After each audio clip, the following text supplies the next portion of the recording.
Ito ang mainit na balita na siyang dapat malaman ng taong bayan at tila usap-usapan ngayon sa mundo ng social media matapos ang nakakagimbal at nakakapanindig balahibong pagbubunyag ng presidential sister na si Imee Marcos patungkol sa tinatagong lihim ng kaniyang kapatid na si Pangulong Bongbong Marcos na di umano'y gumagamit ito at lulong sa mga ipinagbabawal na gamot maging ang kanya umanong asawa na si First Lady Lisa Marcos. Kaya naman tila hindi nga nakapagpigil pa si Senator Dante Marcoleta at biglaan itong binasag ang Senado sa ikinasang budget hearing ng Senado kung saan matapang nitong inungkat ang naging matinding speech at revelasyon ng presidential sister na si Imee Marcos patungkol sa umano'y tinatagong baho ng kaniyang kapatid na si Pangulong Marcos Jr. Pero bago tayo magpatuloy, kung bago ka pa lang sa aking channel ay huwag mo nang kalimutang mag-like, comment at mag-subscribe para lagi kang updated sa mga susunod nating video. Narito nga ang full video kung papaanong tila binasag at inungkat ng matapang na senador na si Rodante Marcoleta ang naging pagbubunyag o shocking revelation ni Senator Imee Marcos na siyang gumimba sa gobyernong ngagba lalong-lalo na sa palasyo, senado at kamara at sa lahat ng ahensya ng gobyerno maging sa media at sa taong bayan. Para sa buong detalye ng balita, narito't panoorin natin ang full video. Mr. President, ayon po sa International Brokerage Tracking Website, ang Pilipinas po ang nagbenta ng pinakamalaking volume ng ginto sa buong mundo. 24.95 tons. Dahil mo sa pangyayaring ito ay bumaba ang ating gold holding sa 134.06 tonelada na lang. Ang Thailand po, Mr. President, ayon po sa ulat na ito, ay nagbenta lang ng 9.64 tons. Ang Uzbekistan ay 6.22 tons. Ang Mongolia, 1.33 tons. Saan po ba yung Mongolia, Mr. President? Mongolia, nasa Central Asia, Mr. President. Pwede po tayong makarating doon. Kilala ko ho yung Deputy Prime Minister doon, Mr. President. Kaya ako po tinatanong, alam ko pong kaibigan nyo yung Deputy Prime Minister. Ang Singapore po, Mr. President, nagbenta 1.18 tons. So, kung pag-uusap po, yung financial standing po ng Singapore, ay malayo po tayo, pero talagang, bakit po tayo nakapagbenta ng ganong karami? Ano po ang naging batayan, Mr. President? Unang-una,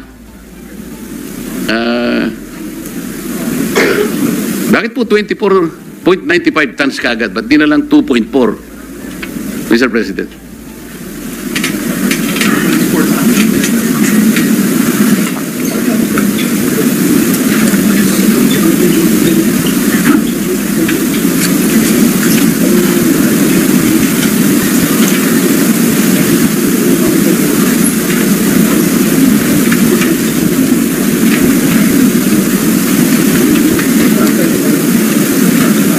I was advised, Mr. President, by the BSP that it's part of their portfolio management.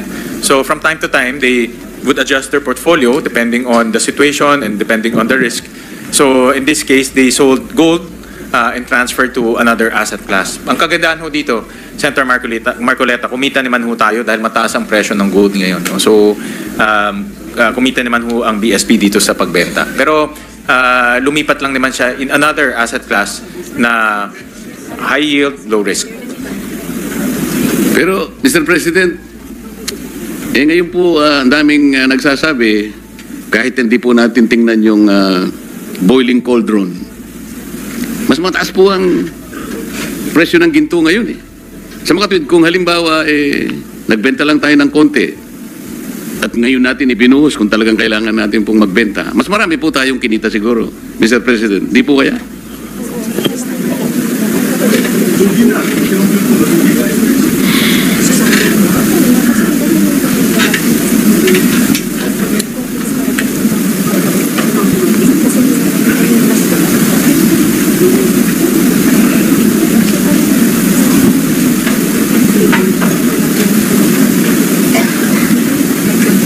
So tama ho kayo na mas mataas ho yung presyo Although, to be honest, mahirap rin mapredict yung presyo. Minsan tumataas, minsan bumababa. But along the way naman po, ito ay nagbebenta ho sila in tranches. Hindi naman ho isang bugso yung pagbenta ho nila. But you're right na tumaas pa ho yung presyo.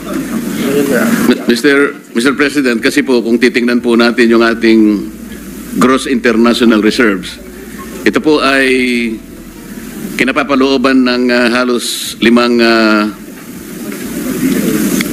masasabi nating paraan. Nandyan po yung ating reserve position. Kasama po ngayon ang pangalawa, yung ginto nga po, yung ating special drawing rights, yung foreign investment, at saka yung foreign exchange. Kung titingnan po natin ang ating gross international reserves, Mr. President, ang laki po ng bahagi ng ginto eh. Dito po sa total nating GIR, Mr. President, $108 million. Ang representas po ng gold dyan eh halos 16.4 million dollars. Kaya kung siguro binenta natin po ngayon, baka ito 16 na ito, $32 million po. Sa akin lang pong palagay naman, Mr. President. Totoo ho yan, no? Nakita ko nga ho na ang presyo ng ginto ngayon ay tumataas. Although mahirap rin ho masabi kung gaano siya katagal tataas o bababa rin ho siya. So, ang BSP naman ho, ang ginagawa ho nila as part of the portfolio management, nagre-realign lang po ng asset classes. So, but hindi naman ho nila binenta to isang bugso. No? So, kumita rin ho sila along the way kasi in tranches ho nila binibenta pataas. Pero sana po, Mr. President, ang ating BSP, mas malawak po yung kanyang pananaw. Yeah, tama ho. Kung natanaw po niya na ngayon po ay tataas po ang presyo, doon po sana natin may bebenta ng mas marami, mas malaking ganansya po ng ating bansa, Mr. President. I agree with you, Mr. President. Senator Marcoleta, na kailangan din maging practical and tingnan yung overall trend. No? So nakikita ko po yung punto ninyo na dapat mas, kumbaga, ginempuhan ho nila na mas mataas yung presyo. Kasi po mula nung mawala na yung ginto sa gold standard natin, Bretton Woods yata yung sinasabi nila eh. Napunta na lahat sa US dollar po kasi. Kung talaga po kasing nakakabahala po kasi, kung totoo po na ang ginto po natin ay isa sa ating pinaglalagakan po ng katatagan po ng ating financial situation, maski po sa ating pamilya, ugaling Pilipino na pag meron ka pong ginto, napaka makaingat eh. Hindi po natin basta-basta dinidispose yung ginto. Parang seguridad po ito eh, Mr. President. Tama po ba? Tama ho, Mr. President.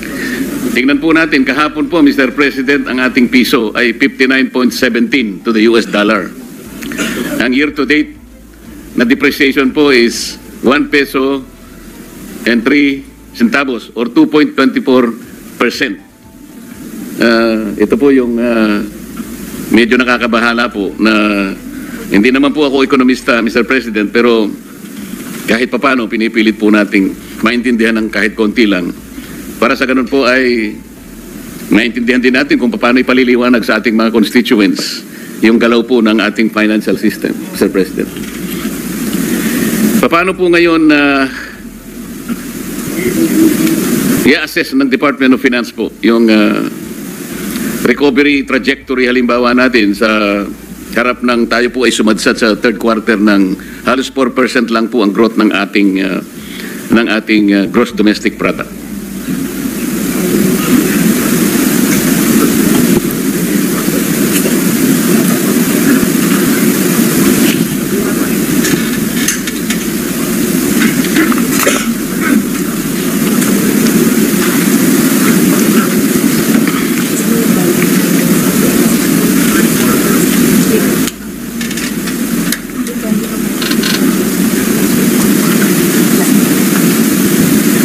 Thank you, Mr.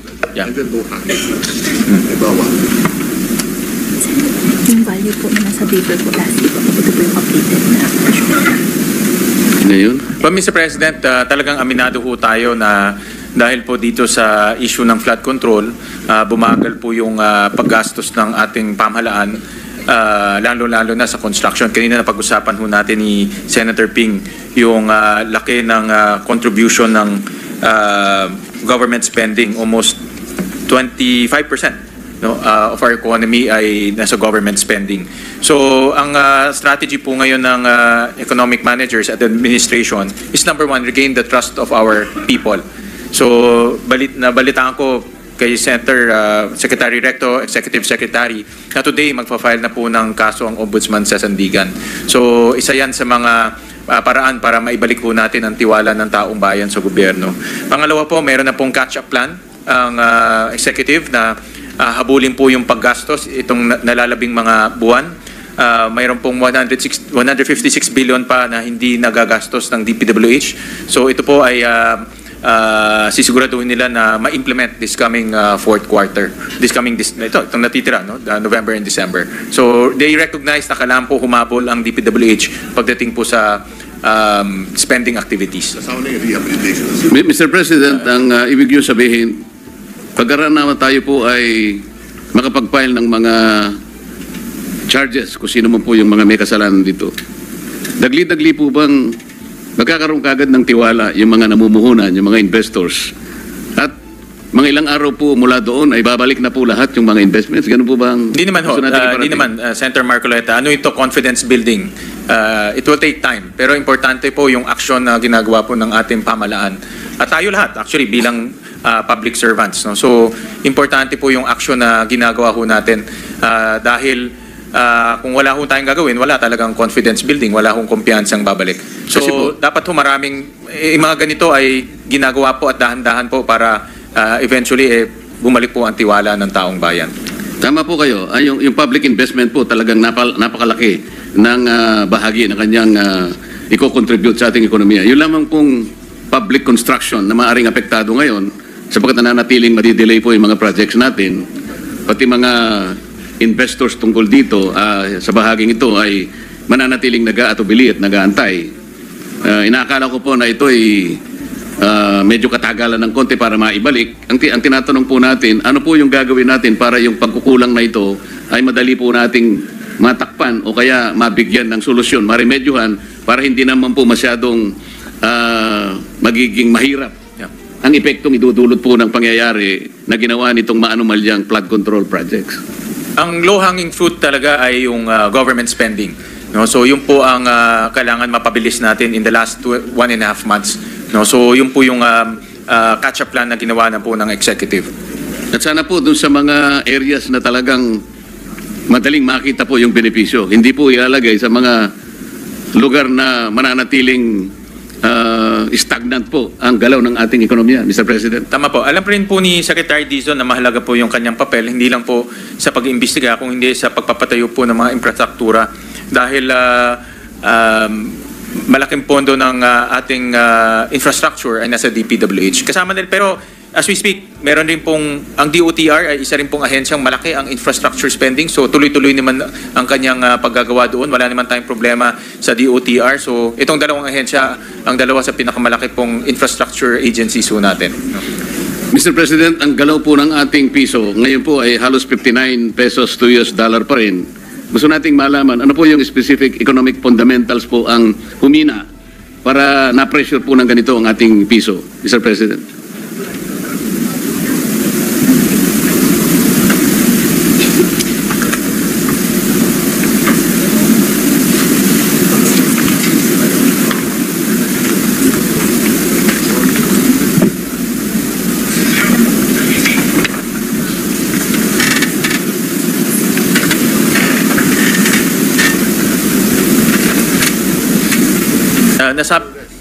Nasabi ho sa akin ni Senator Recto, Secretary Recto ES, na ang pinaka-dahilan kung bakit po nasa 59 po at humina ang ating currency ay dahil rin sa kumpiyansa.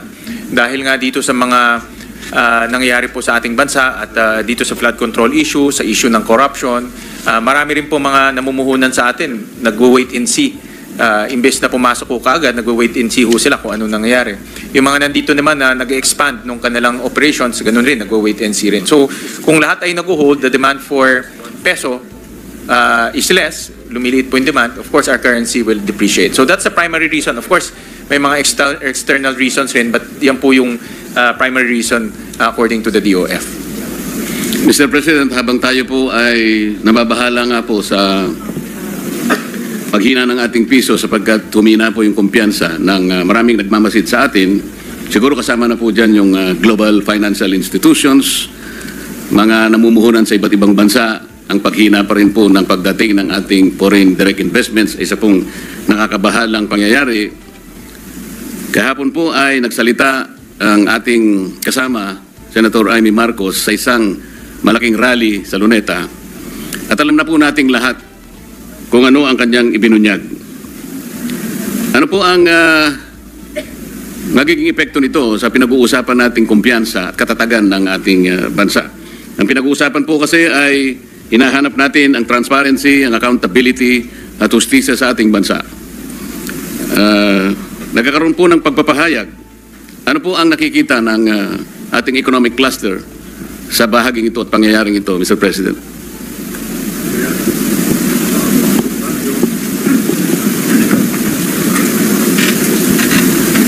I think ang issue ho dito ay yung accountability at yung mga taong hustisya, no? Justice, accountability, at yung mga taong dapat managot. Kaya ho, importante yung actions ng administration kung paano nila pananagutin itong mga taong sangkot sa issue ng flood control at corruption. Kaya talagang tinitignan din. Ako, pag nanonood po ako ng mga international news, ang focus talaga dito sa corruption issue. At kahapon nakita ko sa yung DW, yung German news agency, nakita ko sa Reuters, nakita ko po sa South China Morning Post. Marami ho ay focus on corruption. So kung nababasa po ito ng mga dayuhan or international investors, yun talaga ang magiging issue. At tinitingnan rin nila kung paano ang gobyerno ho nating re-responde. So magandang hakbang po na mayroon na pong mga kasong ifa-file, at kung tuloy-tuloy ho yan, mas maganda ho dahil diyan ho makikita po ng mamumuhunan sa atin na seryoso ho ang ating pamalaan sa pagpapakulong at pinaka-importante po yung panagutin yung mga nagkasala. Mr. President, ang direktang binabanggit ko po ay yung pahayag na ginawa ni Senator Amy Marcos. Narinig po ba ninyo, Mr. President? Narinig ko ho. Salamat po. Kaya naman anong masasabi mo sa balitang ito? Kung mayroon kang hinaing at komento ay mag-comment ka lamang sa ibaba ng videong ito. Maraming salamat.